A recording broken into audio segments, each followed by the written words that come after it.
शुक्लांबरधरं विष्णुं शशिवर्णं चतुर्भुजं प्रसन्नवदनं ध्यायेत् सर्वविघ्नोपशान्तये। सर्वमङ्गलमाङ्गल्ये शिवे सर्वार्थसाधिके शरण्ये त्र्यम्बके देवी नारायणि नमोस्तुते। శ్రీమాత్రే నమః. ప్రస్తుతం మనకు ద్వాదశ రాశుల్లో నవగ్రహాల్లో పెద్ద గ్రహమైనటువంటి గురుగ్రహం కానీ అలానే శనిగ్రహం, ఈ రెండు గ్రహాలు గోచార సంచార అన్న నిర్ణయాలలో ప్రముఖ పాత్రను వహిస్తాయి. కాబట్టి అందులో ప్రస్తుతం రేపు జూలై 27వ తారీఖు నుంచి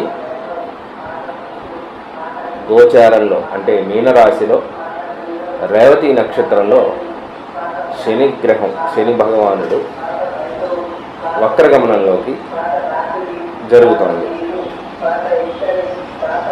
ఇది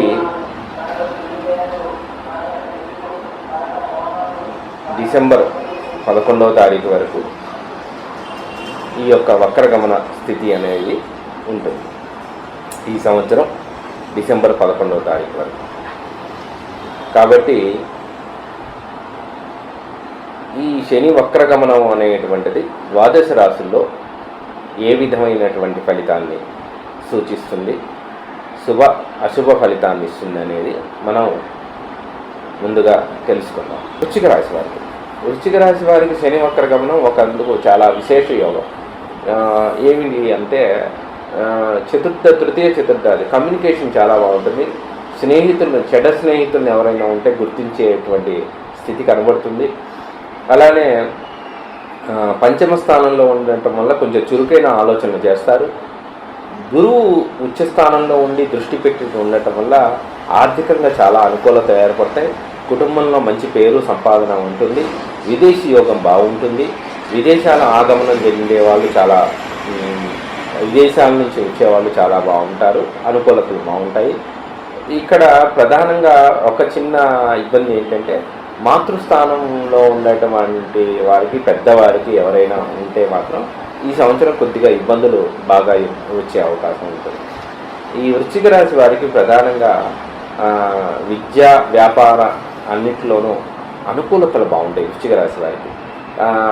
అలానే సప్తమ భావం కూడా బాగుంటుంది. కానీ భార్యాభర్తల మధ్యలో కొద్దిగా డైవర్స్ కేసులు అలాంటివి ఏదన్నా దగ్గరగా ఉంటే ఈ వృశ్చిక రాశి వారికి ప్రధానంగా గణపతి ఆరాధన చేసుకోవడం చాలా మంచిది. గణపతి ఆరాధన చేసుకోవడం వల్ల మనకి భార్యాభర్తల మధ్య మంచి అన్యోన్యత దాంపత్యం ఉంటుంది. శత్రు బాధలు తగ్గుతాయి అన్నమాట. కమ్యూనికేషన్ మాట వల్ల వచ్చేటువంటి దోషం పోతుంది. అనవసరమైన మాటలు మాట్లాడటం, శత్రువుల మాటలు వినటం, మిత్రుల మాటలు, మనం శుభం కోరుకునే వాళ్ళ మాటలు మన దగ్గరగా ఉండటం, భగవంతుని అనుగ్రహం పొందడం, ఇలాంటివన్నీ జరుగుతాయి. కాబట్టి గణపతి ఆరాధన చేసుకోవడం వల్ల వృశ్చిక రాశి వారికి మంచి అనుకూలత.